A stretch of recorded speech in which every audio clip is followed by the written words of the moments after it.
দীর্ঘদিন ধরে ঝুলে থাকার পর অবশেষে জট খুলতে শুরু করেছে হযরত শাহজালাল আন্তর্জাতিক বিমানবন্দরের বহুল প্রতীক্ষিত থার্ড টার্মিনালের। অত্যাধুনিক এই টার্মিনালটি আনুষ্ঠানিকভাবে চালু করার লক্ষ্যে আগামী জুলাই মাসেই জাপানের সঙ্গে চূড়ান্ত চুক্তি সই করতে যাচ্ছে।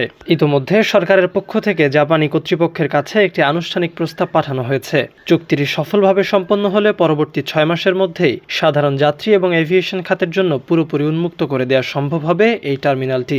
আর এই মেগা প্রকল্পের বাস্তবায়ন দেশের বিমান চলাচল খাতের ইতিহাসে এক নতুন অধ্যায়ের সূচনা করতে যাচ্ছে, যা এভিয়েশন খাতের পুরো দৃশ্যপটকে বদলে দেবে। হযরত শাহজালাল আন্তর্জাতিক বিমানবন্দরের এই থার্ড টার্মিনালের বিশাল নির্মাণ কাজ সফলভাবে সম্পন্ন হয়েছিল 2024 সালের 2 জানুয়ারি। তবে নির্মাণ কাজ শেষ হওয়ার পর প্রায় 2.5 বছর সময় পেরিয়ে গেলেও নানা জটিলতায় এই টার্মিনালটি আজ পর্যন্ত চালু করা সম্ভব হয়নি। প্রায় 22,000 কোটি টাকার বিপুল ব্যয়ে নির্মিত এই অত্যাধুনিক টার্মিনালটি আগামী 15 বছরের জন্য পরিচালনা ও রক্ষণাবেক্ষণের মূল দায়িত্ব দেওয়া হয়েছিল জাপানকে। কিন্তু টার্মিনাল পরিচালনা, সার্বিক রক্ষণাবেক্ষণ, অর্জিত রাজস্বের আয় বণ্টন এবং ভবিষ্যৎ ঝুঁকি ব্যবস্থাপনা নিয়ে দুই পক্ষের মধ্যে বেশ কিছু মতপার্থক্যের সৃষ্টি হয়। আর এই মতপার্থক্যের জের ধরেই অন্তর্বর্তীকালীন সরকারের সময় জাপানি কর্তৃপক্ষের সঙ্গে চলমান আলোচনা এক পর্যায়ে পুরোপুরি ভেস্তে যায়। পরবর্তীতে নতুন সরকার ক্ষমতায় এসেই এই অচল অবস্থা দূর করতে থার্ড টার্মিনালটি দ্রুত চালুর বিশেষ ও জোরালো উদ্যোগ গ্রহণ করে। দায়িত্ব নেওয়ার পরই সরকার নতুন করে জাপানের সঙ্গে আলোচনা শুরু করে এবং মাত্র 3 মাসের নিবিড় ও আন্তরিক আলোচনার মাধ্যমেই এর একটি অত্যন্ত ইতিবাচক ও ফলপ্রসূ ফলাফল আসে। এরই ধারাবাহিকতায় গত 17 মে জাপানের প্রতিষ্ঠানের কাছে চূড়ান্ত প্রস্তাব পাঠানো হয়েছে এবং এর আলোকেই আগামী জুলাই মাসের শেষ নাগাদ চুক্তি সম্পন্ন হতে যাচ্ছে। এই চুক্তি এবং বর্তমান কাজের অগ্রগতি নিয়ে বিমান প্রতিমন্ত্রী বলেন, প্রস্তাবনার জন্য আরএফপি ইতোমধ্যেই আনুষ্ঠানিকভাবে পাঠিয়ে দেওয়া হয়েছে। জাপানি পক্ষকে এই প্রস্তাব মূল্যায়নের জন্য 40 দিন সময় দেওয়া হলেও অভ্যন্তরীণভাবে বিষয়টি নিয়ে অত্যন্ত গুরুত্বের সাথে তাগাদা দেওয়া হচ্ছে যেন তারা সব প্রক্রিয়া শেষ করে আগামী 30 দিনের মধ্যেই চূড়ান্ত চুক্তিপত্রটি পাঠিয়ে দেয়। বিমান প্রতিমন্ত্রীর আশা, আগামী জুলাই মাসের শেষ নাগাদ এই চুক্তিটি অবশ্যই স্বাক্ষরিত হতে যাচ্ছে। একই সঙ্গে বিমানবন্দরে চলমান কাজগুলো যাতে আরও দ্রুত গতিতে শেষ হয়, সেজন্য যারা এই কাজের আদেশ গ্রহণ করবে তাদেরকে 2 শিফটের পরিবর্তে 3 শিফটে নিরলসভাবে কাজ চালিয়ে যাওয়ার জন্য বিশেষভাবে তাগিদ দেওয়া হয়েছে।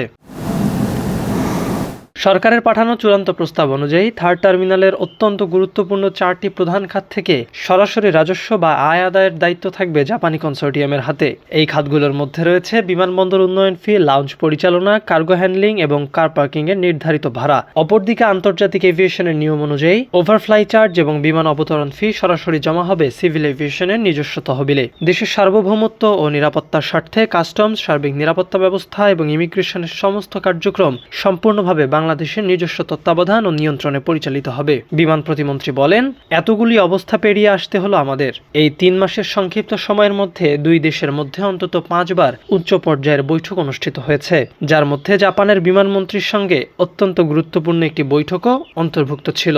এই প্রক্রিয়াটিকে গতিশীল করতে বাংলাদেশের পররাষ্ট্র মন্ত্রণালয়ের বিশেষ সহায়তা নেওয়া হয়েছে এবং জাপানি কর্তৃপক্ষকে বিষয়টি গুরুত্বের সাথে বিবেচনা করার জন্য বারবার অনুরোধ জানিয়ে এই 5টি মিটিং সফলভাবে সম্পন্ন করা হয়েছে। ইতোমধ্যে থার্ড টার্মিনালের বিশাল গ্রাউন্ড হ্যান্ডলিংয়ের কাজ পাওয়ার জন্য আন্তর্জাতিক অঙ্গনের বেশ কয়েকটি বিশ্বখ্যাত এয়ারপোর্ট হ্যান্ডলার প্রতিষ্ঠান গভীর আগ্রহ প্রকাশ করেছে।